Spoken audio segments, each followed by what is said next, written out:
Okay then, Helldivers, we are back. We've got loads to go over today, as yesterday brought us the brand new trailer for the Premium Warbond Python Commandos, releasing on December 2nd.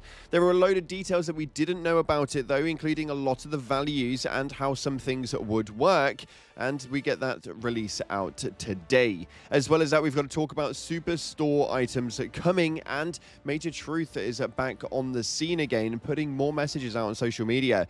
Normally means some big storyline to boot. So we're going to go over everything you guys need to know today. If you haven't already, smash that beautiful like button, subscribe with post notifications turned on, it'd be greatly appreciated. Make sure you check out our incredible sponsor, GamerSupps, the company that offer esports athletes and gamers alike with the most effective and healthy energy drink option, and we've now got our own sugar-free tinned alternatives. So click the link in the description and use code CloudPlays at checkout for a cheeky discount. And if you want to get involved with our giveaway here, we're giving away super credits so you guys can get hold of the new Python Commandos Warbond. It's very, very simple. Head down into the comments section and just put in a fire emoji. It'll enter you in. Why? Because this new Warbond actually looks pretty fire. Nonetheless, we're going to dive into everything that you guys need to know right now from Helldivers 2. So starting off, we actually had the Maxi Gun. Now, the Maxi Gun is the M1000 minigun, and this thing is absolutely insane, although many people were wondering what the AP value of that was going to be, as if it was going to be light penetration, it could have been a bit of a nightmare to utilize, and thankfully, Mitchmas has actually stated that it is going to be medium pen. Therefore, actually being able to pack some sort of a punch, meaning that you guys can take out gunships in the air and so much more, is going to lead to some really cinematic movement.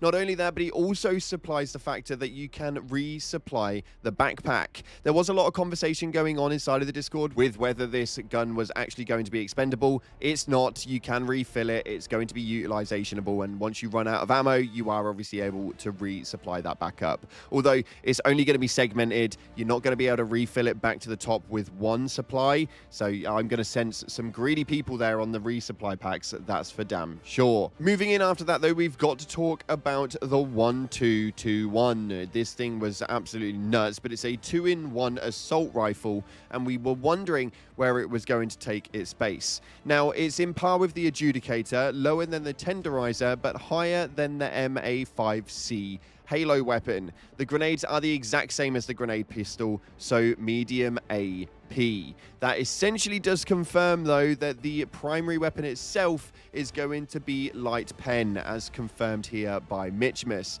Essentially saying that you're going to have a light penetration AR rifle with a medium pen grenade launcher attached to the bottom. And not only that, but people were wondering if it was just going to be one grenade launcher with one set of ammo that you guys were going to be able to fire from underneath it. Mitchmas has said that it's the same damage as the grenade pistol, and it has 4 rounds. 3 max spare rounds plus 1 in the chamber. So it's not even going to be a basis of what people were thinking of just having one individual grenade in the bottom. I'm not too sure what the point of it would have been if that was the case, so I'm glad that they actually went in and done that. Not only that, but I'm glad that the information has now come out. As well as that, we've also got to talk about the Hotdog, the flamethrower guard dog. This thing is going to be one of my best friends. But for everyone about the guard dog, it has the same stats as the torture. And then we have to talk about the chainsaw as well, because the chainsaw starts as medium and it goes up to heavy over time as you grind against the enemy. Yes, there'll be more optimization, perf stuff on December 2nd as well. So there's a lot to break down from that one on its own. The hot dog itself will be relatively okay, although not extremely overpowered. It should still do the job though and still be quite enjoyable. The chainsword itself actually ramps up. So it starts off on a medium pen and then goes up to heavy as you grind it against enemies, meaning essentially this could actually be quite a heavy damaging melee weapon, which is definitely a lot better than the one true flag. That I will say for sure. It could actually be relatively viable. Not only that, but he also makes the confirmation in that post that optimization and performance updates will be happening on December 2nd alongside that Warbond. So we should have some patch notes to be able to go over at the exact same time as that, which is definitely good. And hopefully the final set of full patch notes that we need to get the game back to its general standard, if that makes any sense, so that we can start going into the update cadence that we've been used to now for the last 2 years. It would be nice. Actually got excited for the first time yesterday with regards to Helldivers.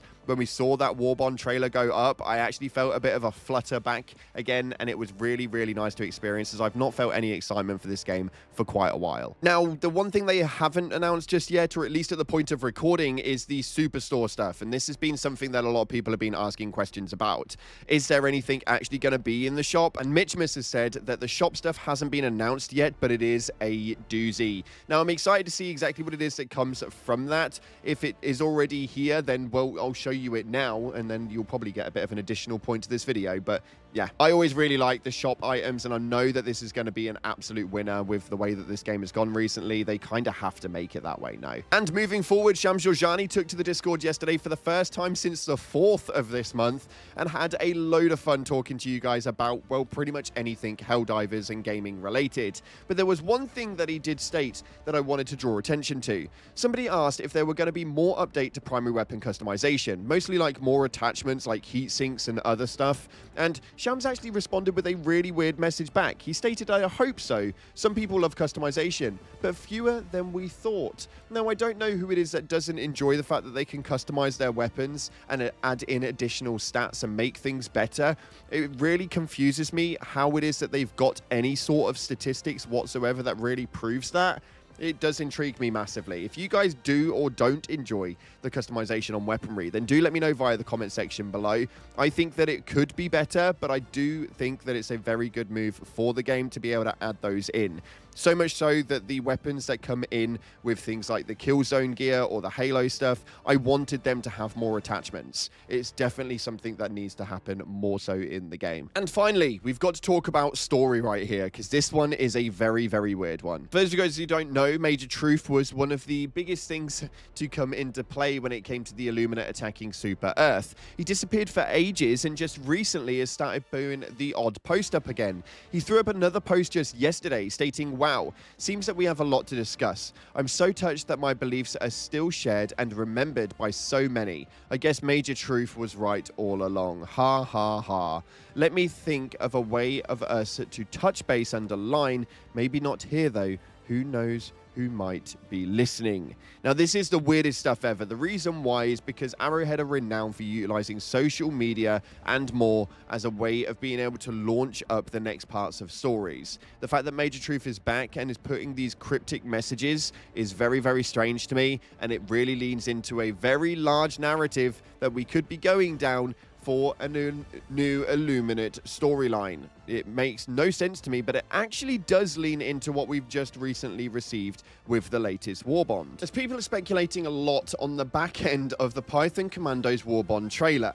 As we can see right here in this final image, there is a lot to be seen for it. We can obviously see that there are Illuminate in the bottom corner. We can see that there are obviously vote lists that are hanging around in the background. And we can also see that we look to be inside ancient structures that we know we have been fighting for based on the current Major Order storyline. It's really odd that Major Truth now starts coming up just as these ancient structures start becoming a thing, and they're now appearing inside of the trailers.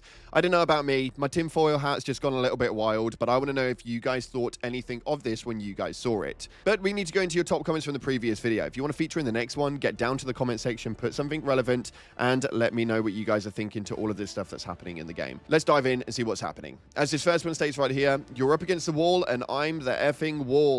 It appears that the new minigun has actually brought in a lot for people, and it's brought a lot of hype back to the game, which I am ever so glad to finally actually see. I think that the game has been in a weird spot for quite some time, and the fact that people are getting excited again is really nice to see, especially from someone who loves the game so dearly.